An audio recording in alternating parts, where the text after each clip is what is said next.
इस किताब को पढ़िए, वैसे ही पढ़िए जैसे फिजिक्स पढ़ी है, केमिस्ट्री पढ़ी है, इतिहास पढ़ा है, ज्योग्राफी पढ़ी है, पढ़िए इसको। इसमें कोई शर्माने की बात नहीं है। जब किसी की किताब जिसको वो मानते हैं, जिसपे उनका अकीदा है, जिसपे उनका विश्वास है, जिसपे उनका ईमान है, जब वो ये कहते हैं कि इस किताब के अलावा हम दुनिया में कुछ नहीं मानते, तो वो सच्चे लोग हैं, ईमानदार लोग हैं।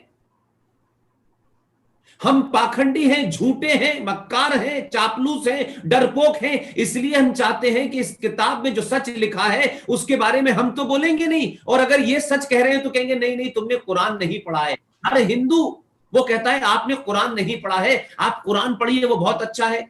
उसने पढ़ा नहीं है, लेकिन जिसने कुरान पढ़ा है वो बगदादी है, जिसने कुरान पढ़ा है वो ISIS है, जिसने कुरान पढ़ा है वो जैश ए मोहम्मद है, लश्कर ए तोयबा है, हिजबुल मुजाहिदीन है। वो बल्लभगढ़ में भी इसी किताब के कारण मार रहा है। वो राहुल राजपूत को भी मार रहा है, वो अंकित को भी मार रहा है, वो डॉक्टर नारंग को भी मार रहा है, और स्वामी श्रद्धानंद को भी मार रहा है। तो हम नहीं समझ पा रहे, इसलिए कि हमें तत्कालिक सामाजिक थोड़ी सी हमारी इज्जत में कोई हमसे बात कर ले, अरे जनाब आप तो बहुत दानिश्वर आदमी है, बस फिर तो क्या है, हम तो पेड़ पे चढ़ जाते हैं और अपने ही लोगों को गाली देने लगते हैं और उस झूठ के नैरेटिव का आगे बढ़ा देते हैं। इसलिए सनातन संस्कृति का दुनिया की किसी संस्कृति से कोई मुकाबला नहीं है, कि सनातन कोई एक भारत में नहीं बसती है, पूरी दुनिया में। पर्यावरण के प्रति धन्यवाद करने की परंपरा हमारे अंदर है, धरती को पूजने की परंपरा हमारे अंदर है,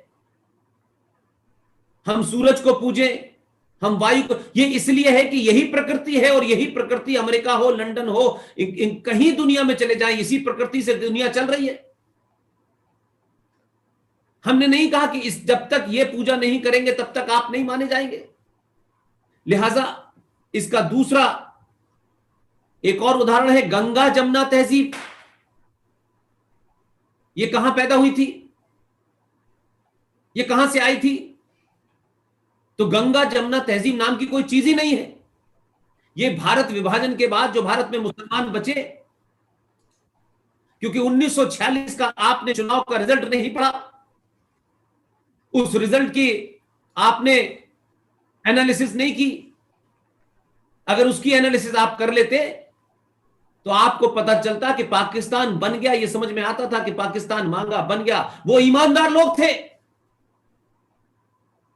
उनके मन के अंदर जो था वो उनके मुंह पे था, लेकिन जो जहां रह गए इनके मन में भी कुछ और था और मुंह में भी कुछ और था। लिहाजा आज दुनिया की तमाम सभ्यताओं को जो चुनौती दी जा रही है, हथियारों के बल पर, मार काट के बल पर, हम श्रीलंका में जाएंगे तो चर्च में बम से उड़ा देंगे, हम कोयम्बटूर में जाएंगे तो बम से उड़ा देंगे, हम स्पेन हो, हम ईरान हो, इराक हो, हम दुनिया में कहीं भी जहां हम तर्क से नहीं जीत सकते, लॉजिक से नहीं जीत सकते, वहां हम तलवार से जीतेंगे। इसलिए एक भीड़ तंत्र की सभ्यता पैदा की गई। दुनिया में 57 देश हैं, किसी भी देश में RSS का और विश्व हिंदू परिषद का कोई ब्रांच नहीं है, वहां कोई इनकी ब्रांच नहीं है, न हम जैसे पागल लोग वहां मौजूद हैं। लेकिन कौन किसको 57 देशों में मार रहा है, कौन किसको काट रहा है, क्यों काट रहा है? अगर हम इसको सिर्फ ये सोच करके छोड़ देंगे कि ये कुछ लोग ही खतरनाक नहीं है, ये तो कुछ लोग हैं जो चुप बैठे हैं, सारे लोग वो ज्यादा खतरनाक हैं। लेकिन कुछ लोग कह करके हम उस समस्या से लड़ना नहीं चाहते। ये कि भाई ये कुछ लोग ऐसा करते हैं, बाकी सब अच्छे हैं, इसलिए आपने एक शब्द कॉइन कर लिया है, ये कट्टरपंथी मुसलमान है, ये लिबरल मुसलमान है। तो भाई ये जो कट्टरपंथी 5% हैं, तो ये 95% लिबरल क्या कर रहे हैं? तो 95% लिबरल है, वो 5% कट्टरपंथियों को रोक नहीं पा रहे। तो हाल के दिनों में 2014 के बाद से आपको पता चल गया होगा कि जो लिबरल थे वो कितने भयानक लिबरल थे, वो भी मैदान में आ गए। ये मुफ्ती, ये हाजी, ये कारी, ये सब आ गए मैदान में। तो आप बीमारी को बीमारी कहें, किसको अच्छी लगेगी किसको नहीं लगेगी इसकी चिंता छोड़ दें। इसलिए मैं मानता हूं कि छोटी छोटी चीजों को करेक्ट कर ले, आने वाली जनरेशन ठीक हो जाएगी। मेरी दूसरी बात कहने की यह थी कि क्या हमने कहीं इस पे डिबेट सुनी है सतीश भाई, स्टेट क्या है और नेशन क्या है? हमने स्टेट और नेशन का घालमेल कर दिया है, इसलिए हम समझ ही नहीं पा रहे कि हम लड़ाई किस चीज की लड़ रहे हैं, हम किस चीज के लिए परेशान हैं।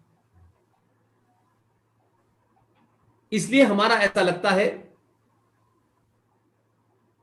कि 1000 साल का कालखंड रहा जिसमें हम गुलामों के भी गुलाम रहे, पूरे भारत में नहीं रहे तो ज्यादातर हिस्सों में रहे, और हम जीवन जीने की जो कला है वो तो हमने सीख ली कि कैसे भी हमें सरवाइव करना है। कोई हमारी चोटी काट दे कोई दिक्कत नहीं, कोई मंदिर तोड़ दे कोई दिक्कत नहीं, कोई हमें सरेआम मार दे हम मकान बदल लेंगे, हम शहर छोड़ देंगे। तो हमने एक रास्ता निकाला कि हाउ टू सरवाइव बस, और सरवाइव करते करते करते करते आज हम वहां आ गए हैं कि ना आपका मंदिर सुरक्षित है, ना आपका घर सुरक्षित है, ना आपके बच्चे सुरक्षित हैं, ना आपकी शिक्षा सुरक्षित है, ना आपके संस्कार सुरक्षित हैं। क्योंकि हम आदर्शवादी लोग हैं, हजारों साल के आदर्श के कारण हमारे अंदर एक ऐसा आदर्श हो गया है कि हम हर बात को आदर्शवाद से लड़ना चाहते हैं। लेकिन मैं मानता हूं कि जब तक समाज आदर्शवादी नहीं होगा तब तक आदर्श स्थापित नहीं हो सकते।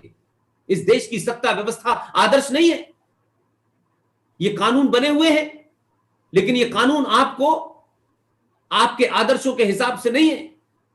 ये कानून, इस देश की व्यवस्था जो ताकतवर है, जो दंगाई है, जो मर्डरर है, जो लुटेरा है, उसके सामने नतमस्तक हो जाती है। और हमने 70 सालों में ऐसा रूप देखा जिसके कारण एक सामान्य नागरिक, अपना जीवन जीने वाला, ईमानदारी के साथ जीने वाला, अपनी संस्कृति के साथ जीने वाला, दूसरों के प्रति आदर रखने वाला समाज धीरे धीरे समाप्त होता जा रहा है।